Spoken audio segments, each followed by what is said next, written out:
ఆయన మహిమార్థమై మనం ఉండాల్సిన మనము ఆయన మహిమార్థమై కాకుండా మన జీవిత ప్రయాసంతా మనం ఈ లోకంలో జీవించడం కొరకే అయితే ఆయనకు మహిమ ఎక్కడుంది?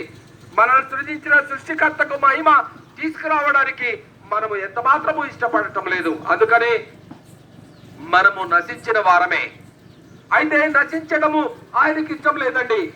మనము ఈ లోకంలో సుఖముగా జీవించడము నిమిత్తమే ఆయన మనల్ని సృజించాడు, కానీ నశించడం కొరకు కాదు అనేది మనము జ్ఞాపకం చేసుకోవాలి. అందుకనే నీవు నీ పాపంలో మరణించడం ఇష్టం లేక ఆ దేవాది దేవుడు ఆయన ప్రియ కుమారుడుగా ఈ లోకానికి వచ్చాడండి.